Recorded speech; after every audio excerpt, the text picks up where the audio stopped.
From San Antonio and Dallas. What's up, Jennifer? Good morning. Good morning, and good morning to all you beautiful people in the Omniverse, Whoop, whoop. either here on the live stream or on the replay. What's going Yes. on? Good morning. Oh man, this week's been kind of a week, huh, Jen? It has been. It's a little heavy, like and not just heavy, like workload heavy, but just emotional, like heavy. Yes. Oh man, I like it. So, folks out there in the Omniverse, good morning. Let us know where you're at. If you're a first timer, drop a blue heart in the chat so that the tribe can just love all up on you. Yes. We're streaming today on LinkedIn, Facebook, YouTube, and the Twitter. And we have like a pretty, I'm going to say my favorite topic probably so far. You jumped all over it. I'm just gonna say. Yeah. What did you think about my image, the thumbnail image? I think that it was perfect for what we're going to talk about, but it was like one of those. I'm like, oh, that's an interesting perspective. I like it. Oh, look at that. We got Mr. Denver Water. What's going on, Denver? Good Coming morning. in from Peoria, Illinois. Glad to see you here, my man. Yes. We're gonna be diving into some stuff that I think that you're gonna be able to contribute some like deep stuff to. So hang on in there. So like the question we're going to be exploring today is what keeps you stuck. Yes. All right. And oh, look at this. Miss Good morning. Angel, curious idealist. What's going on, sister? And Cindy coming in from Houston. Good We've morning. been hanging out with Cindy, huh? Yeah? Yes, we've got to hang out with her on the reciprocal propulsion weekend. She's been hanging out with us on emotional bungee jumping. Yes. Oh, I gotta mail out her journals, her and Lynn, because Lynn signed up too. Yes. Super exciting. Cindy, thank you for supporting and being here. And all the contributions, all of your awakenings, because we know those aren't always comfortable. Look and then we got Bruce. Here comes trouble, baby, coming in from Queens. Hey, folks, if y'all don't know, Bruce is working on a book right now. And we're gonna be getting them. I'm gonna be getting them on the screen at some point in the future, probably Q3. But he's got a lot to offer. He's intelligent person. If you want to hear the thoughts and the questions and kind of the challenges, hit us up in the after party. You'll get a healthy dose of the trouble that Bruce brings. Yes. You know this guy? I do. Good morning, buddy. I know he's got a lot. He's been doing a lot with work stuff, but he's been trying to balance that with being grandpa and daddy and everything else. So I appreciate it. He is the amazingness. I love it. And they got Mr. Bradley. Brad, how you doing, my man? Glad to see you back. Beautiful morning. Yes. What a beautiful morning. Coming in from Reno. And then we got Mr. Justin coming in from the ATL. What's up, Justin? Good morning, Justin. We got everybody here. Folks, you know, I was reminded by my brother Ernest, who's awesome. He watched our webinar. Okay. The Behind the Curtain Emotional Bungee Jumpers webinar. And folks, if you don't make a comment, we don't know that you're there. You do not. Right? It's not a requirement that you comment in the chat. But if you do, we get to know that you're there. And if lurking is your flavor, feel free to lurk. I'm just saying, we have no idea. We're able to like see how many people are on, like the head count, but we can't see if you're there or not unless you post in the comment. And how does it make you feel, Jen, when you find out people are out there engaging and watching? Well, I love hearing later on that, hey, I saw it. But what I don't like is like I wanted to give them love and like attention and like thank them. And like because I don't know they're there right now, I can't do that. So that's like this. I love they're there, but I wish I could like celebrate them. Yes, same. And that's just like, oh man, I wish you would thank you for being there, but man, I wish you were there so we could love on you. And again, if you are lurking, thank you for lurking. Appreciate you being here. Mr. Amut, man, Ooh, we hung out yesterday afternoon on the jumpers call yes. and back again. What's going on, brother? Um, Mr. Cade Keys, what is going on, my friend? How you been? Glad to see you here. Uh, I guess Congress is probably the next time we'll hang out. We gotta put a Where's show. Cade? Where's Cade? Where's Cade located? Oh man, I want to say East Coast somewhere. I don't know exactly where. Okay. Uh, but he's a baller. He's driving change. He is a change leader extraordinaire. Um, all right, y'all. So please keep the comments coming. Let us know you're there because we love you. We got some really great questions. Yes. Me Really too. great questions to be asking the tribe out there in the omniverse. And again, like I said, this is like my favorite subject. What Yes. is keeping you stuck? Ah, there we go. Bam. So Cade, Boston, baby. Boston. Thank you, my friend. Uh so Jen, like what do you think about this idea of what's keeping you stuck? Like is it why are We're, we even let's just talking go about with how we got to it. Let's it? just start Yes, with let's do that, right? that. Is that good? So we were planning and coordinating for the emotional bungee jumping group, which helps a lot of, just helps people with asking questions, facilitating, listening, doing better at engaging with people, leading. Like there's a lot that goes into that group. So we were planning for that, and we've been doing that for a while. And then we were talking about some stuff last week in the after party that were just people that were just like, you could tell they just had stuff in their heads. They were like overthinking, or they were letting like a hypothetical what if like completely like paralyze them, because Mm, it's like, wait, what happens? And so that's kind of where our thinking started. And then I think we got to just, you know what we haven't talked about is how when you and I collided and our paths crossed, like that was me, and that was kind of how I lived. Like I just kind of like, oh, I got to make sure that I have the answers and all this stuff. And what you have helped me do over the course of the last 2 years, 2.5, however long it's been, is like I don't stop and go, I need all the answers, or what if I fail, or I'm going to screw this up. So it doesn't stop me. What it does is I'm aware of it, and then I can go, okay, we'll see what happens. And so it doesn't mean I don't care and that I'm just like frivolous with my effort. It just means that I don't let it stop progress. mm. And so that conversation is how we got to this topic. Yes, yes. Yeah, and folks, and a lot of folks have commented on like the contrast or balance or whatever about our personalities. I think Stephanie Brown was real early on when we first started. She's like, Jess, it's like watching big sister and little brother. Like, Jen's staying focused and on task, and you're running around all over the place. It's just to grab you by the ear. And I'm like, yeah, that's pretty much it. But it's I remember the first call you and I had when I called you to talk to you about the 5S love letter live stream idea.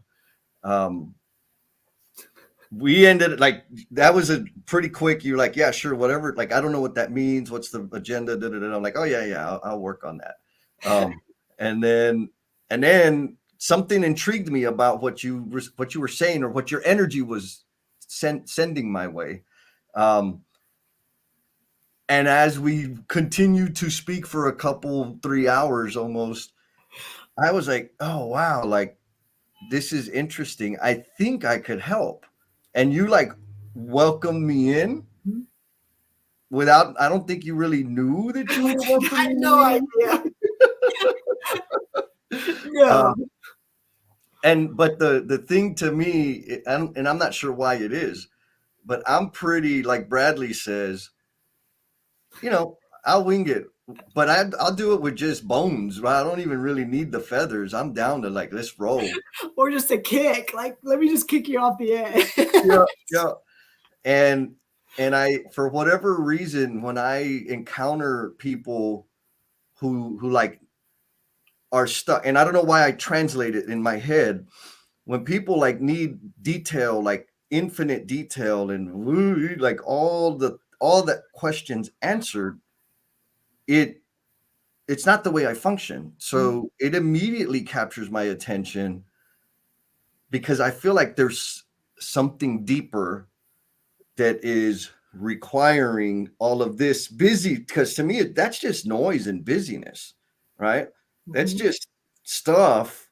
There's something else. Like, what is that something else that is keeping you from making a decision?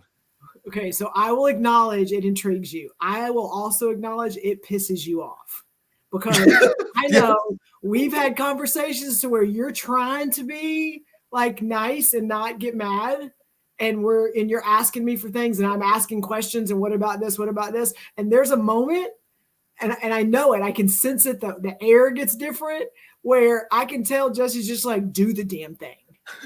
and like I know it. So you're right. It does interest you, and you like to dig in when people are stuck. But there's also a point to where the feedback you're getting from that other person can like get you to go, okay, I'm out of here. Like, I'm just gonna say, You excellent read. Because in my head, and this is it, right? Do you want to or not?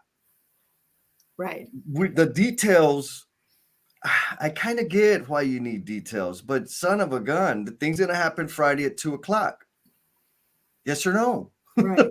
And so that, like, for me, it almost feels like if you don't want to do it, just say you don't want to do it. You follow me? Yeah.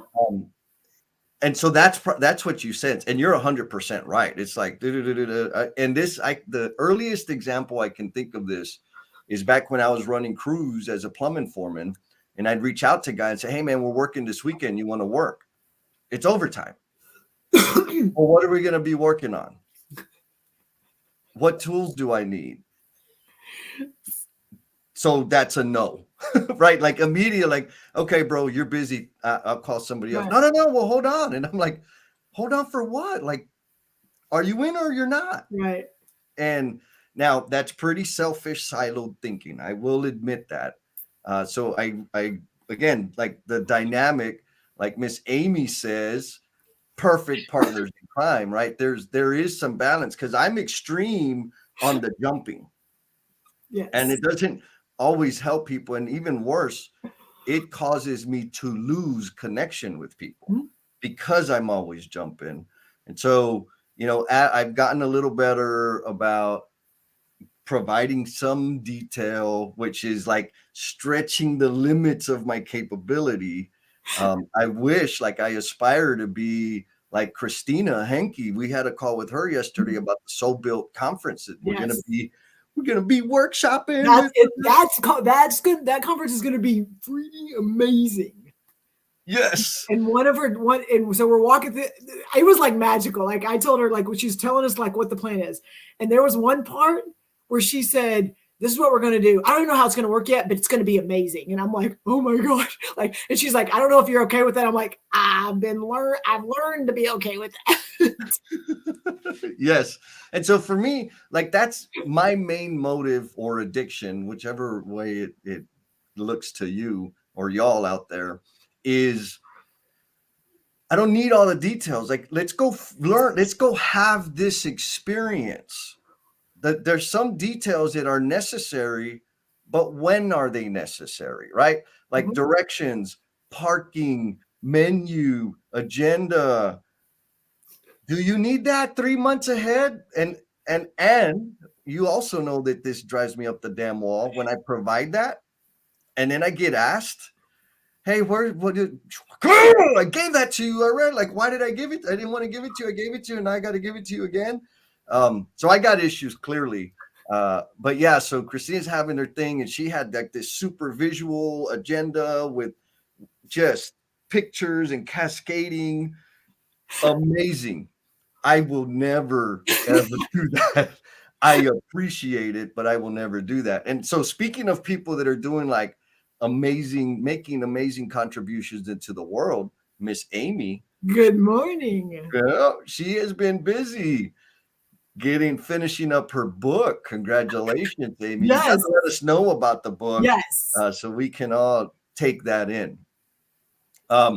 So yeah, back to the question. It's not all just about me, even though I'm my favorite subject. But We got can I another make one. no, give love and then I'll ask a question. Yes, Felipe, engineer Morning. Manriquez. I got to hang out with him a couple weeks ago, and I get to hang out with him in a couple weeks again. Love it. Which was awesome. Yup. We got Mr. Clyde King. Clyde, good morning. Good morning. I'm guessing that's West Virginia. My geography is horrible, but it's someplace super awesome. Clyde, appreciate you, my man. Has he been on before? I don't think this might be the first time. Okay. So even if he doesn't have a blue heart, everybody that's on, make sure you give Clyde lots of love and go follow him and connect with him, because we love when we get new people. Oh my goodness. Yes. And he's going to gift me with some of his time on Monday. I'll be interviewing him on the Learnings and Missteps. Nice. Awesome. Yes. Super cool. So, all right, Jen, I'm sorry. I cut you off, but come on. No. So I want to give a plug, and then we can probably do this again. So last week, Felipe posted a podcast that he did with Steve Martin, who is the NoBS chief marketeer, and with the EBFC show. So I want to give that plug because it was an amazing podcast, and Steve Martin is a huge piece of our show. So we want to give him love. But in the podcast, I thought it was an awesome, and it's a really good connection to our topic today, is he talks about he's drawn to people that are stuck. Mm-hmm. And so can you dig into a little bit? Because I know you, and I know how you navigate and stuff. And so when you see people that are stuck, what do you do, Jesse? Well, that's a great question. And I'm going to tell you, we got some good comments in there that we're going to be bringing up. But so there's a few things, because I'll just say it, we're all stuck to some degree, right? Some of us are slick and oily and greasy, so we get unstuck super fast. But we're all stuck. So this is not a judgment. Now, there's like a concoction. I think there's a combination of things that kind of get my spidey senses going off. Mm-hmm. When I recognize people that are a people-focused human being, right? That's a thing. Like, oh, that person is special, because they are focused on other people, on serving others. And they're like stuck with how to do that, because it collides with traditional thinking. It collides with the job. It collides with all this other stuff. So that's like one element of the concoction. The other element is they have some influence and responsibility within their organization, within their family, within their community, that they are fulfilling, and they're frustrated with it because it's kind of stagnant, or it's not where they want it to be. Okay. To me, it's obvious to me that it's because these things, they're disconnecting these things, right? And then the other part I think about them is they're open to learn, right? They may not be like 100% vulnerable, but they are curious about the vulnerable. So it's like those three things that really stand out to me. And here's why. So in jobs that I've had, I've traveled across the country and been exposed to, we'll just say, hundreds of leaders with like official titles, right? Project executives, department heads, superintendents, general managers, like all across the board. And they're in official roles. And there's maybe a thread of similarity between a lot of them, but there are a very, very few that have those ingredients. And the ones that have those ingredients and actually understand how to get unstuck, what they end up doing is like the growth of the people around them is exponential. Mm-hmm. And so it's like seen that, and so I'm actively kind of looking for that. And when I see that, it's like, oh, we can let's do something. Let's get you unstuck, because the impact you're going to have on other people's lives is enormous. Hey, what do you think, Jen? Is that? Yes, all of that, and I've experienced all of those things. But you said one thing that I think resonates the most with me because of a lot of the other things we do is people that are willing to learn. And so being stuck, like we know we're going to be stuck. We know we're going to be stuck. We know we're going to run into people that are stuck. And I think some of those initial conversations when we're talking to those people, it's really clear. Are they self-imposed stuck because they're comfortable and they're safe and they're good, but they may still complain and cry about some things, but like they're not looking to get dislodged. And then there's people that are still stuck and scared and unsure of what to do, but they're willing to take that one step to go into a space that is scary, is vulnerable, is a little bit transparent, but they are willing to do something to make a change. And Yes. So yes, that is what I see a lot. Yeah. So that's a good like filter, because I think there's this thing that I see, and then there's a filter, right? And so in Jesse land, the filter is don't complain about anything you're not prepared to take action upon. Mm-hmm.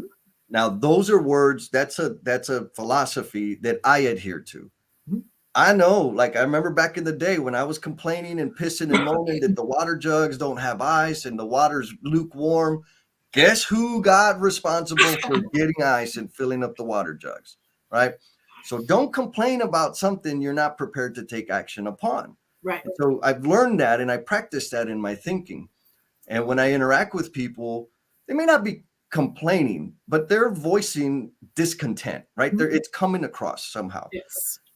And some people don't want to do anything about it, right? Or rather, their responses or the type of engagement that I have with them one-on-one signals to me like, oh, like you just want to complain, like you want me to be here and sympathize with you. I don't have any sympathy for you. Like I can empathize with you and let's get on a path going forward.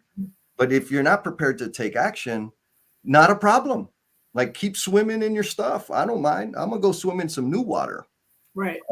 So that's a great differentiator. Now, so I seem to I've gotten some responses about this information, right?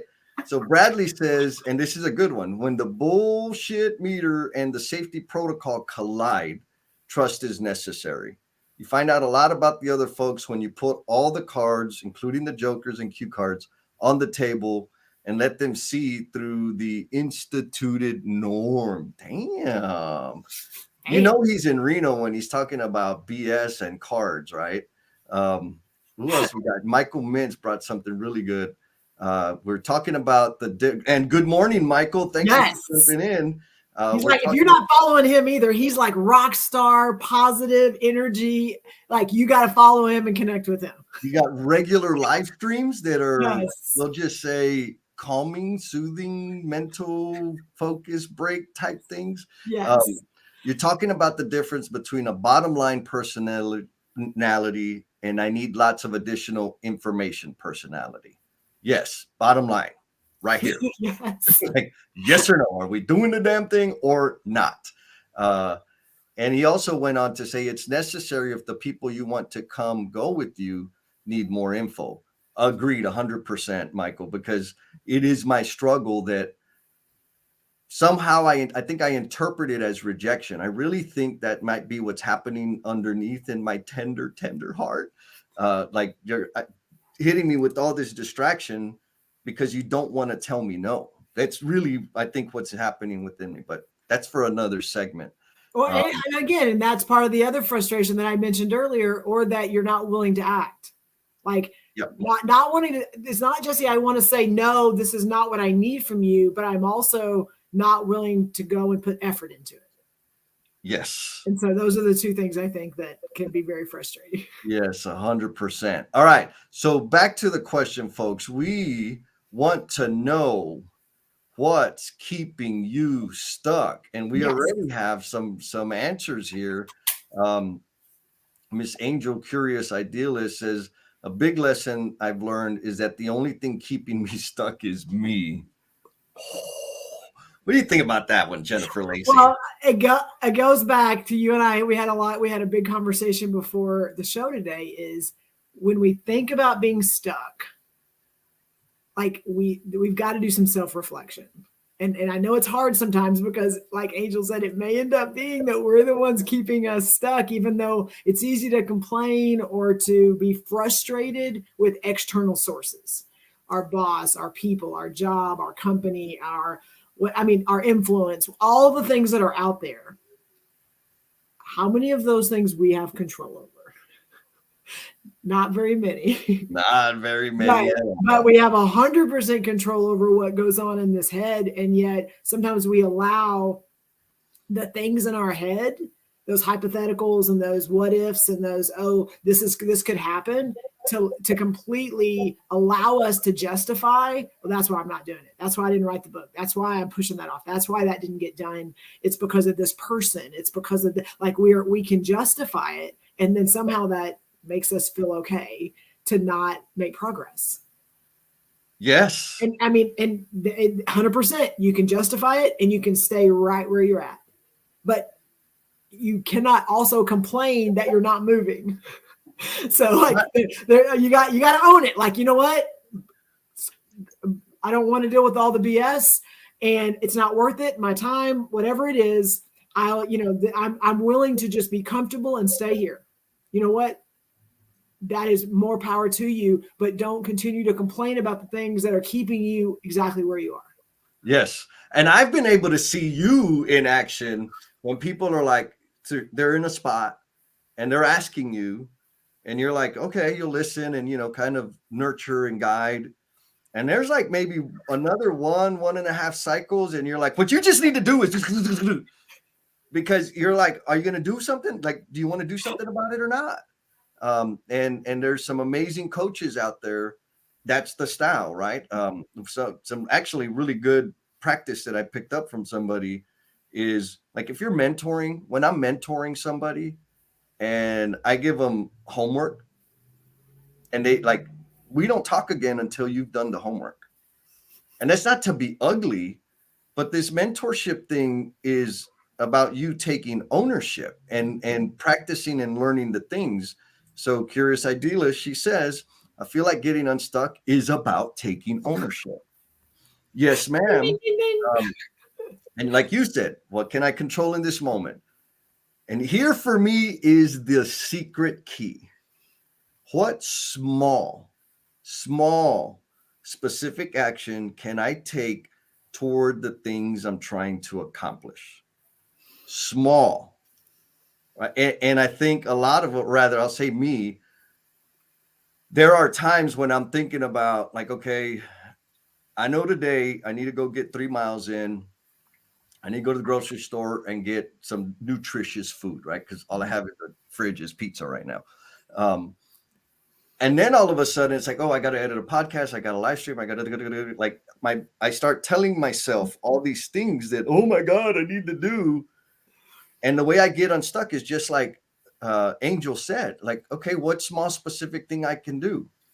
Write down the grocery list. That's all you have to do right now. I don't have to like go to the grocery store right now, but it starts building momentum in that direction. 100%. And it's those, we get so way down and it's so like, distracting and everything else when we are looking at the whole. We're looking at everything and going, we're failing.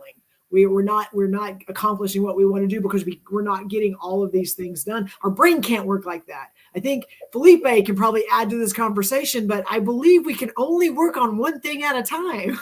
One thing at a time. And speaking of Felipe, he says, what's keeping him stuck is his mental model. What I perceive, emphasis perceive, people want from me versus what I intuitively should share. That's what do you think about that? Next level. That's one, Felipe. Thank you for sharing that, because I'm going to say vulnerability right there, putting it out there. owning that, like, hey, you are a rock star, you are a change leader, you're out there changing the world, and for you to go, I'm still trying to figure out what the freak I'm supposed to be doing. You know, I think he was inspired by the extreme vulnerability demonstrated by Armando 2.0. It was like next level. Oh my gosh. Yes. Mondo gets lots of love for that. Yeah, he brought his A game. And that the replay is available. Y'all can check that out. I've got it posted all over all my socials. But yes, so there's kind of a theme here, right? Of it's me, it's in my head, of what do I control? There's a theme about ownership. Let's see, we got another one. We got Mr. Clyde King coming in says, I get stuck at times for sure. And that is when I step back and head to the wood shop to design and do some self-reflection. So what do you think about self-reflection, Jennifer Lacey? Well, first of all, Clyde, thank you so much for sharing that. I appreciate that. But that's the world that my world is crazy, and I will own that. But I can only say that so many times before Jesse goes, okay, Jennifer, but what are you going to do? Like, it's crazy, but what are you going to change? And so I know we talk a lot about self-reflection and what do I do for like to create that space to help my brain settle. And for me, it's just getting out and walking or getting out and doing something away from everything else. And like, you just have to own it. Like you're either, and you and I right now I check on you, you check on me. And it's not a, what the heck, Jesse, why didn't you get this done? You said you were going to get it done. Like we can have those conversations, but guess what? That's not going to motivate me. Right. And so we need people around us that can check in and can get a temperature for where we are. But also I tell Jesse this all the time, like he's the best hype man. If you need someone like that will keep you, moving and going and not like you are feeling so stuck and like failing. And then you get on a call with Jesse and he's like, okay, then you got for the next hour, you think you can get on 500 steps. Like and I'm just, and it gets my brain going, yeah, I can do that. Of course I can do that. And so he's like a magical at doing that. Cause it's just get the damn momentum. Like just get some momentum. Thank you for that. Thank you for that, Jennifer. So we have some. Oh, look at that. Felipe says, yep, facts. Mondo 2.0 is inspiring. Yes. Boom, bam. So if people are on and they have no idea what this is about, we did do a behind the scenes curtain for emotional bungee jumping on Thursday. And Jesse has it out there where you can watch the video because it is something that we do to help build skills. And Mondo was part of our beta testing group to show everybody, and he showed up and he was like next level. So that's what that is. He did it was awesome. So awesome. Adam killed it too. It was y'all are amazing. Yes. So Emily, good morning, Emily. How you doing, girl? She gets special treatment because she's a Chewy fan. I know. I was gonna say no Chewy today, but yes. Yeah, Chewy don't do live. That's what he said. Chewy don't do live. You're too much way to track it. Oh, we got some more vulnerability coming in. Justin says, what keeps me stuck is the fear of starting over. I want to, Justin, if you don't mind, would you mind like sharing an example? Because I feel like I'm starting all over all the time. I break shit and stuff and put it together, and it's like, is that what you mean? Like, please, if you don't mind, I would appreciate it. It would help me get my head wrapped around it. And Mr. Bradley kind of shares about that the way I'm receiving this is connected to what kind of conditions us to be afraid to make a decision or afraid to like start over or get it wrong. He says, when we were in the third grade and had to write a book, paint a picture, decide what we're going to be, it wasn't absolutely guided. It was an imperative. Us, we had to take the initiative and do. The worst outcome is a no. What do you think? Well, how do you feel about no's, Jen? I don't like them. Why not? Well, because a couple of things. Because in my mind, I can go a lot of different directions. But when I hear no, it is now something that motivates me to go, well, of course I can do that. Or I can do that anyway. Or I don't need your help. So there's that. And then the other is a lot of times if I get a no, they are not informed. They do not, they are making a decision on limited information. And if I have all the information and I know more and they're saying no, there's a lot of people that I run into and then I'm around that go, oh, that's it, can't do it. And then they walk away.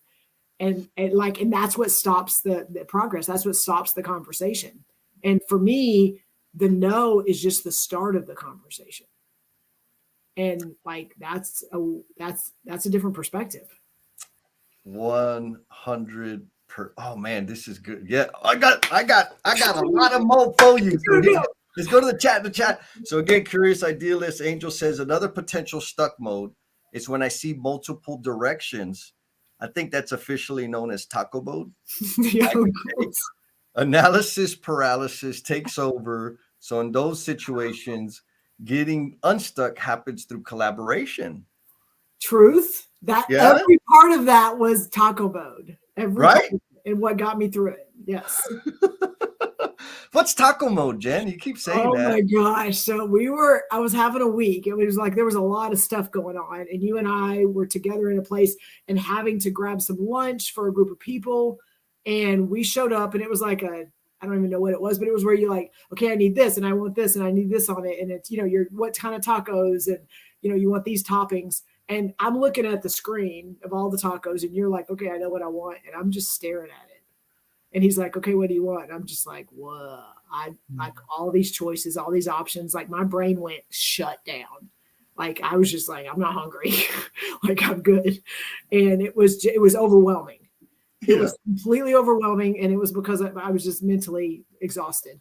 And you were just like, okay, so do you want a bowl or do you want a top? I mean, like you helped me through collaboration, like just stop and get unstuck, my brain unstuck by just taking it to make one choice.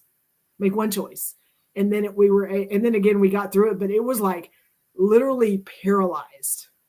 Like I didn't even know what it was when I was feeling it, but you were observing it. Oh yeah. I saw, we need some help here because it's a lot. And I get that. Cindy, just to add to the taco mode, says, I need a list to merge all the cars into one lane. Oh, that's so good. So I want to transition so we got a couple more things that get people stuck. And then Miss Holly Totten poses a question like, okay, so we're all stuck. Now what the hell? That's not what she said. But no, yes. So there's so much like goodness over there. Anyway. Yes. Amut says fear of taking incorrect action may feel like stuck. Let's start removing the fear by accepting the worst case scenario. And that is one thing I absolutely do. It's what I run through my head. Thank you for that, Amut. And maybe we'll talk about that a little bit more here in a sec.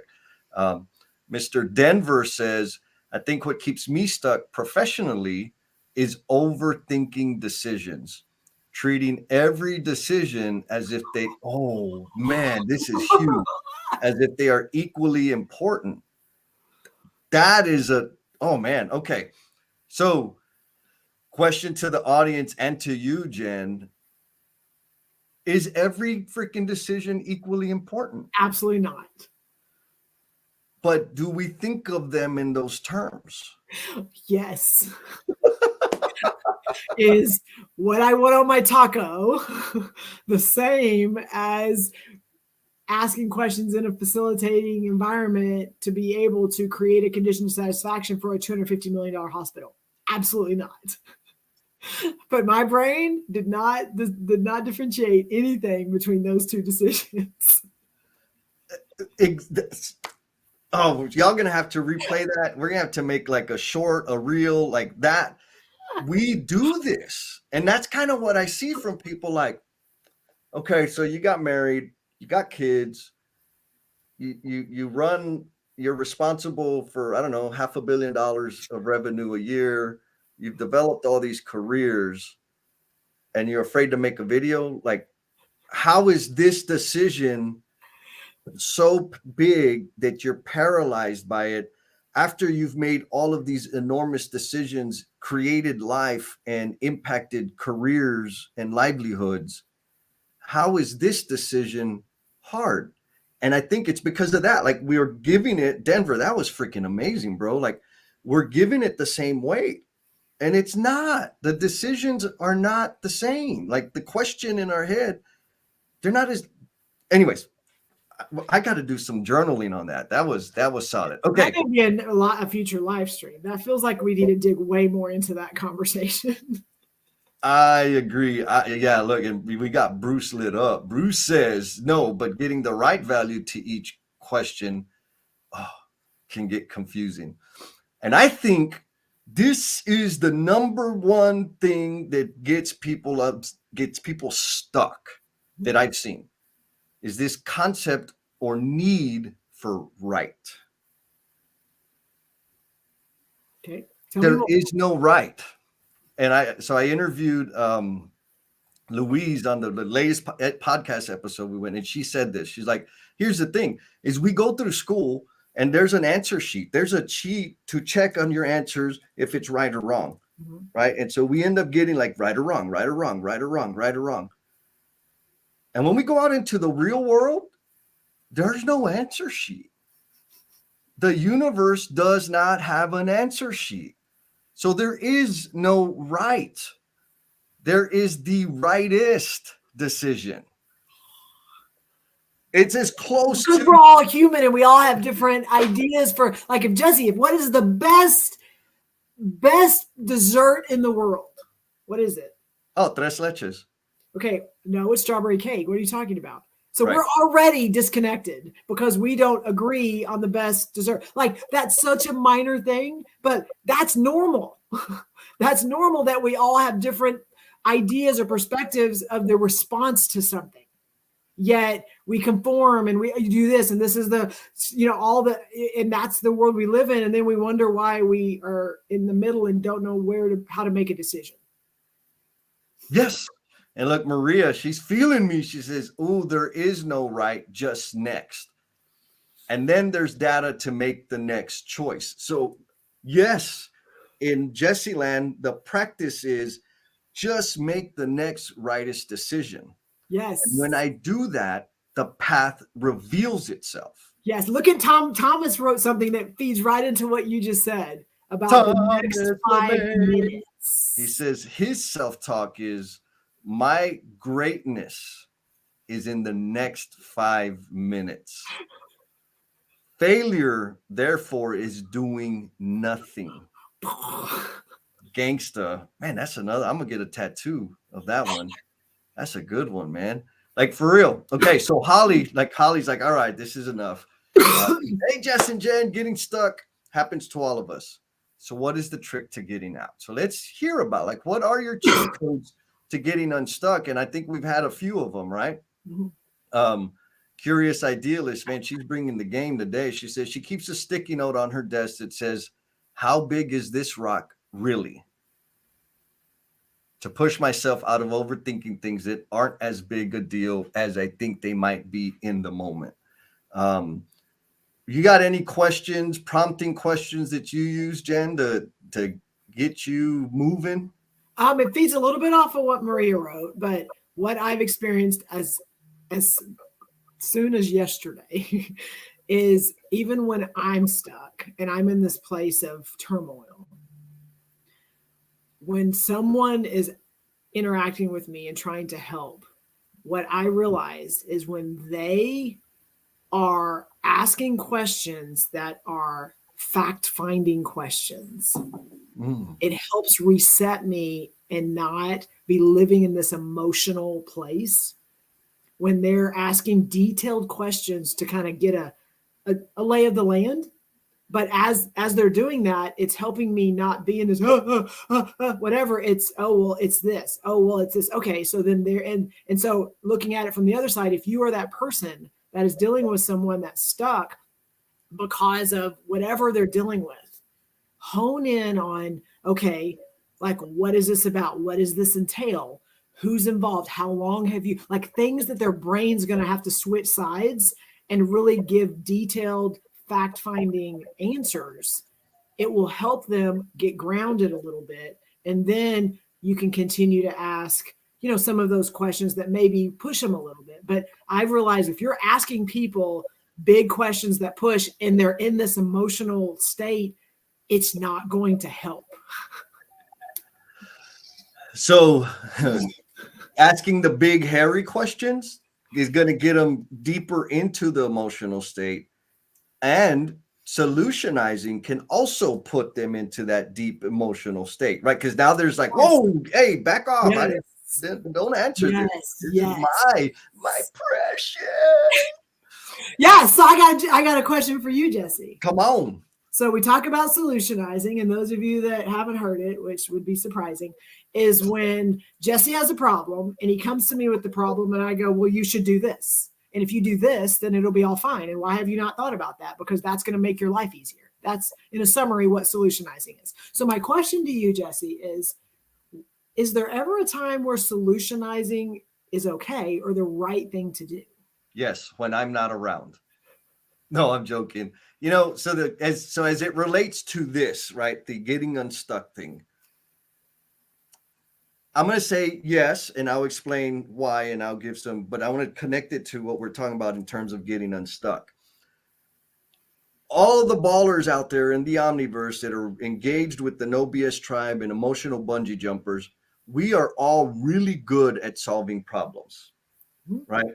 We're really good at do this, do that. And that's how we function and operate. It can create problems for us, but that's for a different discussion. The issue is when we're counseling or invited into somebody's personal thinking and personal situation, and we tell them, you just need to change your mental model. How helpful is that? Does that open you up or does that shut you down? That's an example of solutionizing, right? Or you should just watch this YouTube video, right? Have you read this book? You should read this book. You should call so-and-so. Like, those are examples of solutionizing. We think we're helping, right? We walk away and I gave them some great advice. And then guess they're still stuck. Well, why? Because you solutionized them. You shanked them. And now not only do they have the problem that they showed up with, now they're bleeding their soul because you shanked them with your solution. So anyways, that's an important thing to know. Now, when is it ever appropriate to solutionize? Yes. If a kid is running towards the street, you grab that little sucker by the hair and solutionize his ass for not getting run over, right? When there's imminent danger, solutionize. When there is a task at hand that we need to do something about that, I need to give that person explicit direction to execute and do a specific thing. We'll come back and explore deeply about what the root causes are later. Do something about that, right? Mm-hmm. Somebody's hurt, somebody's in danger, somebody's at risk, solutionize. Or it doesn't have to be that intense. So my brother watched the webinar, right? And I think my mom also watched, and she just didn't. This is awesome. This is so good. Oh God. And so I gave him a ride to the bank, and we were going to pick up some food at Bill Miller's, and we're driving back, and I took this road that I don't normally take, and it's kind of funky. So the road heads towards Zarzamora on the south side in San Antonio, and it looks like it's going to take me to the main road, but then there's this hook that causes me to have to go back and come back again. And there's this other little street right before that hook that you need to take so you don't have to do the, rigmarole. And that's always been the case. I just always forget, or I rarely travel down that road. So I'm traveling and I pass the street and I'm like, damn it, I missed the street. And then my mom says, well, you said there's no solutionizing. I didn't want to solutionize you, which was hilarious. And so that's another example. Like, if you see somebody that's going to make a painful mistake, you help them out, right? Like, it's okay. An open-ended question in that moment, like, how many miles do you expect to be traveling? Like, what the hell are you talking about? Or how would you feel if you had to turn around and wait at the stoplight? What are you talking about? Like, hey, stupid, you're going to pass the street. Oh, got it. Right. Like, so there are appropriate times for solutionizing. My observation is that's what we do all the time. We have a lot of practice telling people what they need to do. And that's okay. However, I think we missed the target because we didn't spend any freaking time listening to really understand. Maybe they've already done that. You didn't even ask, what have you tried Right. before I start shooting you with my solutionary darts? Does that answer the question, Jen? It does. And I mean, and we talk about solutionizing a lot, and just, I'm going to tell you, because it's so default to us, because of the influence we have and the roles we have. Like, I have to intentionally not be a solutionizer in my life, like in my home life with my daughters, because it is so, we just want to get to that solution. We want to get to the end result. And even if we're like, okay, we can navigate through this, but in the end, okay, we are responsible for some of, the how these children are going to grow up to be human beings. And in our minds, we know what they need to do. We know what's going to help them. But, and goes back to kind of things we talk about in emotional bungee jumping. If I go, you need to do this because I said so, and because I know that in the end, this is what's going to happen.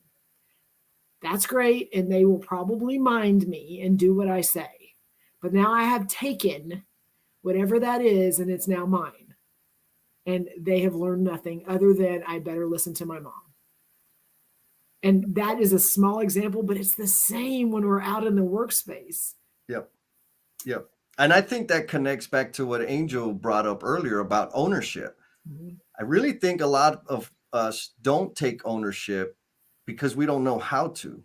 Yes. And we don't know how to because we're always being told what to do. Right? I mean, that's not an excuse, but I think it is absolutely a contributing factor. If I'm not aware, or rather, when I'm not aware of the agency I have to make decisions that are going to guide my life and the life of others, mm-hmm. Of course I need to be told what to do, right? Like, I need to discover that agency. And what's one of the things that helps me discover that is people asking interested questions about my thinking on a situation. It's people allowing me to experience some of the consequences of my decisions, or rather, not even some, all, because there's positive consequence and negative consequence. There is an action or a response to every decision we make, and we learn from that. So cheat codes, right? Justin says his cheat code from getting unstuck is coming to terms with the fact that logic doesn't always prevail. Oh my God. When dealing with other people, like, man, if there's a place that logic almost always fails me, it's with people. How about you, Jennifer? Yes, like if we're dealing with machines or things that that don't have their own personality, then maybe logic is the right answer. 100%. And then Angel, like, cheat code, right? Getting unstuck. Together's better. Mm-hmm. Conversation with another human can move us out of our heads and into action. Yes. And I'm gonna hammer on it. Conversation is talking and listening, right? Yep. And if I'm solutionizing, I'm not really listening. So there's this reciprocal thing that happens in the conversation so that we can get unstuck. And Clyde brings up a good point. We are all individuals who walk a different path. So what is right for one is wrong for most. That's even better. That even takes it to where it's not just I'm right and you're wrong. It's that what's right for me probably isn't right for you. Like, that's like a whole different way to look at it. Yes. Yes. So one of my cheat codes that resonated with Dustin is don't complain about something you're not willing to take action on. Mm-hmm. And for me, that may be, and I hadn't even had the thought about like giving every decision the same weight, but it's really that. Like, if I'm going to complain about the thing, what am I going to do about it? Nothing. Okay. So discard it. It's out of my ether space and I can focus on the next thing or other things. If I'm going to do something about it, I'll complain about it. And you better believe I got something coming to handle that thing. And can I add another takeaway that just from conversations from you, this is something that you taught me, that you have to exhibit the behaviors you seek. So if you are expecting people to be able to have a conversation with you and be able to engage with people and do things like that, but you are not showing up that way, that you're not going to get it. Yeah. And Cindy says, when you offer solutions, you run the risk of disconnecting from the person's feelings if they feel vulnerable enough to share. Mm-hmm. Right. And I think that's an important element, because a lot of us don't share. We don't know how to share. It's scary. It's a scary, scary spot, right? That's my no spot. Don't touch my vulnerability. And then when we hit them with the solution, they've just opened up and took the guard down. Mm-hmm. And then we go and accost them with our wisdom and shut them down, and we lose them. So, I mean, there's a lot of technicalities and delicate dancing that goes on in this thing, but getting unstuck is valuable. Why is it valuable? Clyde says, because as leaders and such, we should all try and keep learning and step out of that comfort zone, mainly because we sometimes forget the actual impact we have on our crew in their lives across the board. Gangsta. And so back to demonstrating the behaviors we seek. Mm-hmm. If I want collaboration and I want vulnerability and I want direct honesty, I got to do that. Mm-hmm. And for some of us, that is not it wasn't natural for me. I had to develop that skill, right? Demonstrating the behaviors we seek is 100% about what skills am I developing? How am I showing up? How do I want to show up? How do I want to affect people? Because we impact and influence everybody around us with official or unofficial authority. What do you think? Well, and we've talked about this before, but I'll talk about it again, is when we want people to be vulnerable, we want people to be in a place where they will share and they will realize the person across from them is not just an owner, a designer, an engineer, a trade partner, but a human being. If we want that environment, it has to start with us. Yes. And so I'm in lots of rooms where I'm facilitating those conversations. And I can come in with all my superpowers and I can point and this is what we're doing. Here's the PowerPoint, whatever. And that's something they've seen 1,000 times. And they're going to show up the same way they've always shown up. But if we have expectations of a room to get to a place that they've never gone, we have to be a part of it. And so if we're going to be vulnerable in here, we're going to talk and we're going to be transparent, we're going to be authentic, it has to start with me. Yep. And that's scary because people are in places that there may be people they don't know. But like that, what gets you unstuck, what gets you to jump sometimes is just, if you want to do something you've never done, you've got to make a choice to do something you've never done. Yes. and that's to me is that's how I start is being able to start with me and then letting people know it's safe and we can do this. So yes. 100%.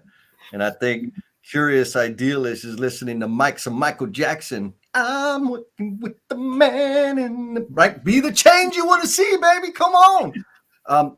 And it's not simple. Mm-hmm. I like Bradley. Yes, that's how I feel. When you need the list, shit or get off the pot, please. So Angel's point, right? It's like, what's the change I want to see? I don't like being stuck.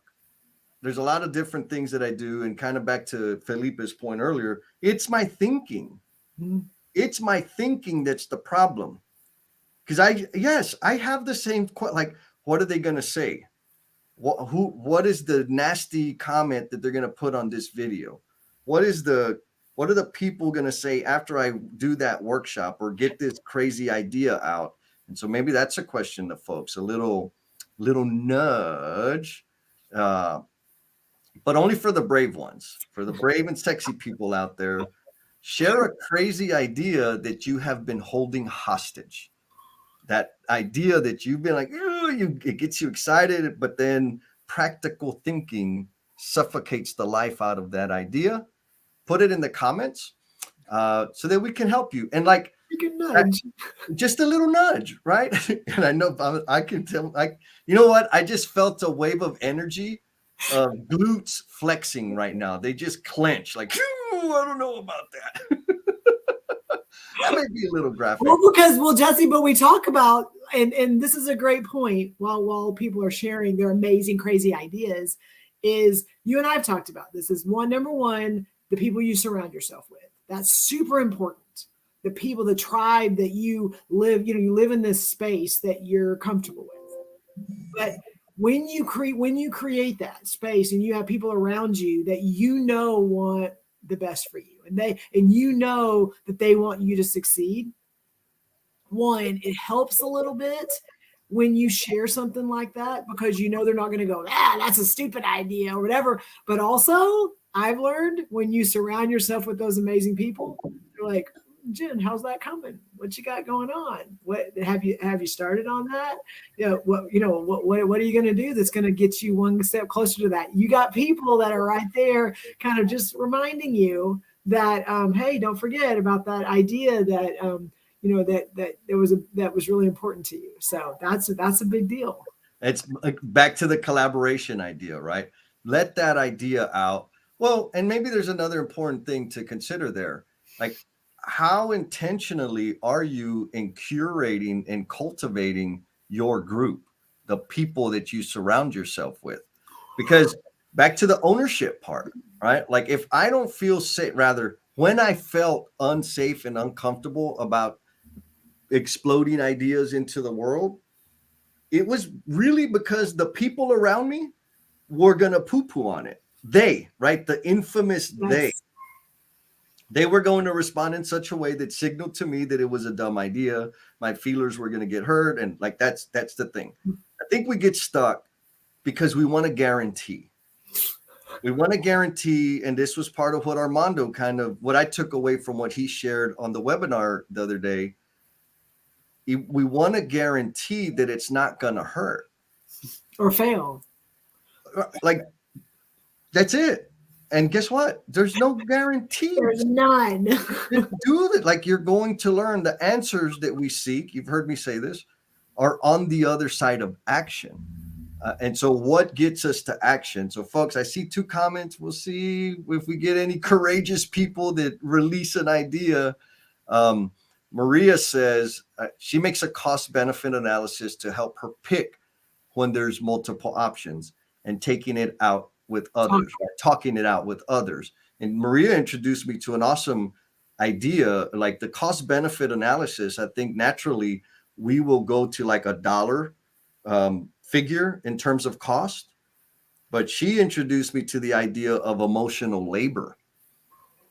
All the things, like, so this decision making, emotional labor.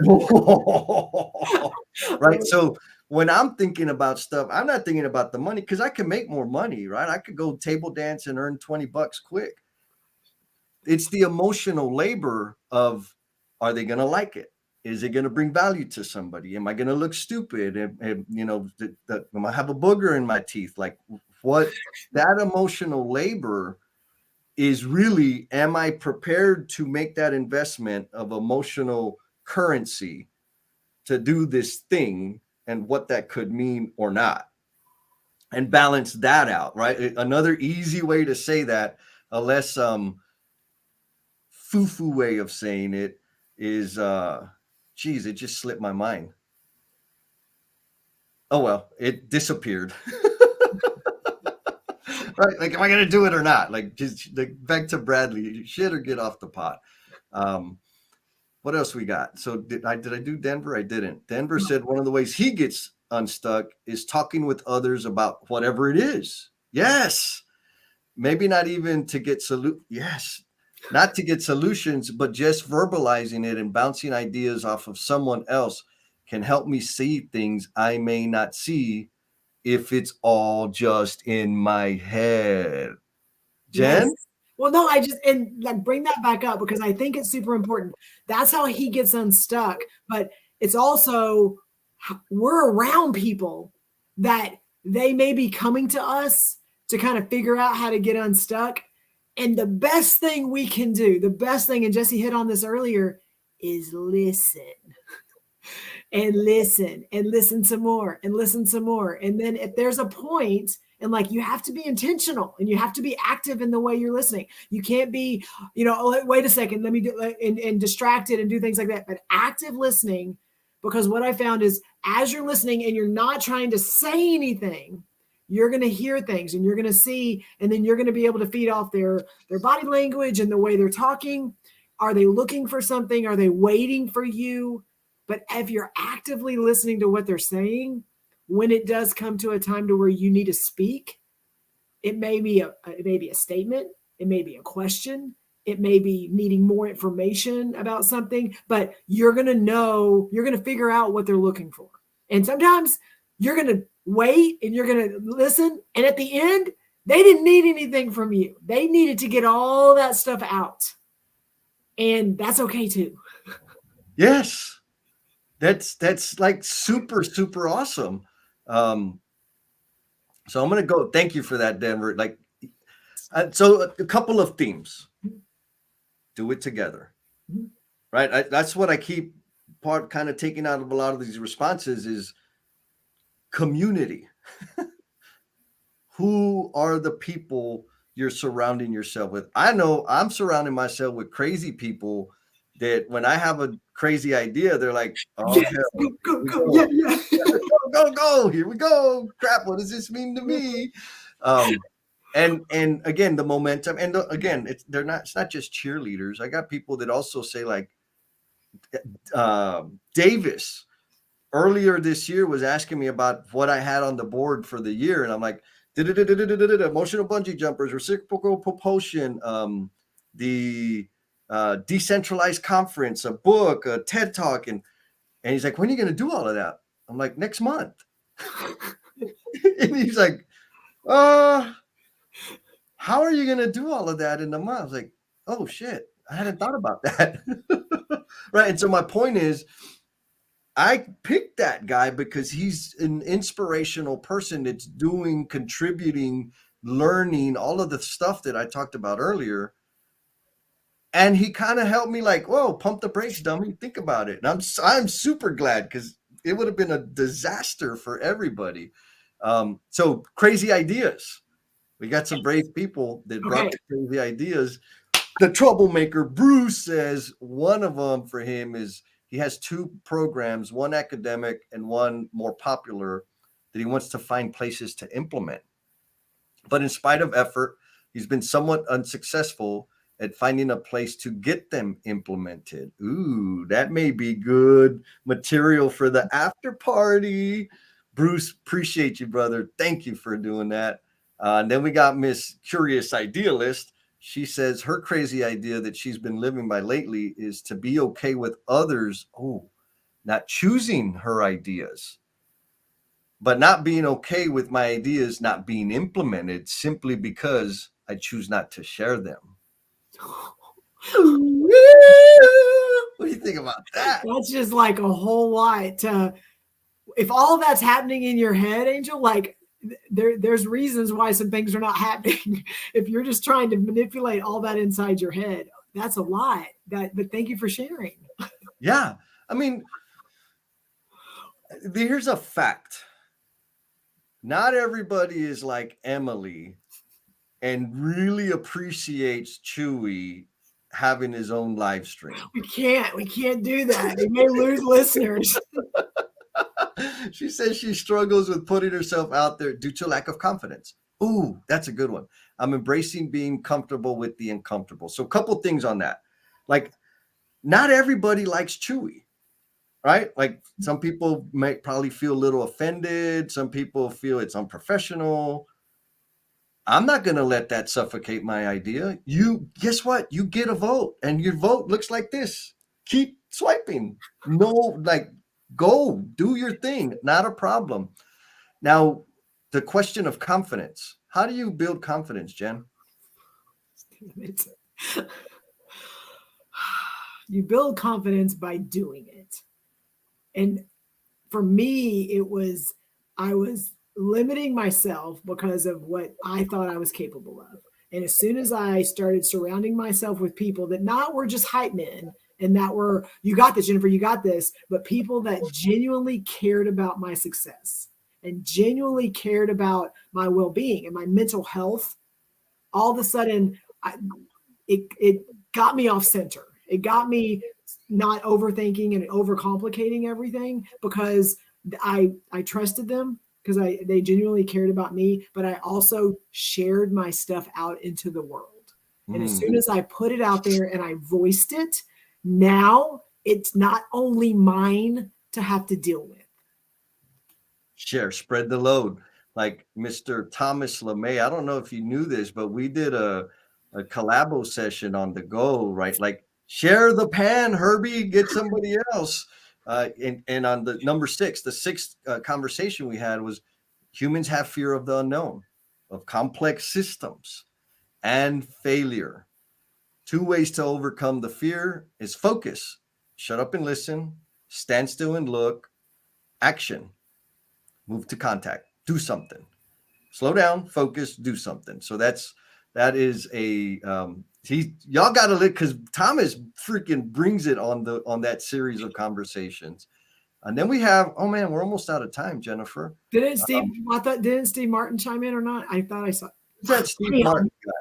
Okay, so first, before you read it, like, he's been lurking. I don't know if he's been here since the beginning, but Steve Martin we talked about it, did a podcast with Felipe on the EBFC show, and it's like next level. He dropped some amazing just knowledge and golden nuggets. So make sure you go and check that out. Okay, go. Yes.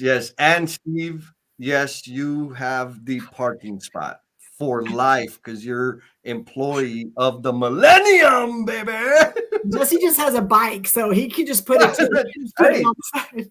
And that bike story is gonna be coming out soon in the book.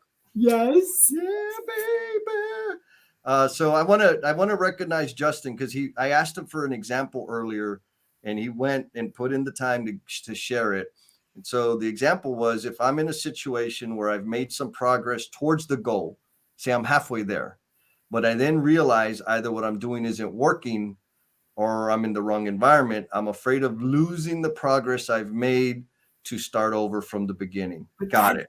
That happens. That so many people are like, and I've been in rooms where like, yeah, but we already put it out to bid and we already are getting people putting stuff back to us. How can we change the scope of the project? Well, what happens at the end when you have a completed building and it doesn't provide the value to your customers? Then what are you going to do? It's like we stop and we're worried about what we've done so far, but we don't stop and go, if we push this all the way through to completion and it doesn't provide value, how much time did we lose? So yes. Yeah. Totally. So 2 things on that. If you've ever played poker, that for me, that's what you're pot committed, right? You're especially Hold'em. You're up and then it's like all of a sudden you start learning shit. The turns, my cards suck. Well, I've already put this much in. Let me keep no. Right? Like, but that's a natural thing. Like, we've already committed so much. And so there's this, okay, well, I've done this, but now I'm going to lose that. Okay. So you're just going to keep going. Like, and I'm not making fun, but I understand the feeling. I understand the sensation. Like, man, I've already done all of these things. And guess what? All of that stuff that I did, Maria and I had this conversation about, like, the mistakes and the selfish life that I lived and all those things. Wait a minute. I put all this time into being a selfish, using, consuming jerk. Why would I change? I'm going to lose that. No, like, that leads nowhere. So the second point, what's the intended outcome? Is the intended outcome to stay on that path of destruction? Or is the intended outcome, in my case, to better serve the human beings around me? And if that's the intended outcome, this path, this period of time, these resources that I've exhausted are knowledge and information to build upon. And yes, I'm going to start over. And it's going to be scary. And yes, a lot of time and effort has gone for naught, but we can change direction. What is the intended outcome? Experience is learning. Experience is learning. Experience is learning. Yes, 100%. So, folks, man, y'all lit it up in the comments today. Thank you for showing up and hanging out with us. Pete says, evaluate yourself. That's your opinion. Yes. Maria says, I build things people can't take from me. Yes, right. People can never take away the experience I've had from serving other people. Yep. That's it. Go ahead. Yes. And then Steve Martin, like, today's after party has the potential to be amazing. Yes. So, folks, it's already been posted out there. It's on the LinkedIn and it's on wherever. Please join the after party because I have a feeling it's going to be fiery. Yes. Because we touched on some stuff. So it is 9:15. Appreciate y'all very much. Jan, you ready to go? I just have one closing thought. Can I go with it? Please. And so when we talk about getting unstuck, we think about self. If we focus on helping others get unstuck, it automatically helps us in sometimes the things that we're doing. So when you are in a conversation with someone, think about these three things. How did I engage with them? How did I empower them? And how did I elevate them? And if you can walk away from a conversation with someone and feel like you've done those things, then whether the solution came up in that conversation or not, they are now going to be able to go and do something different. That's it, y'all.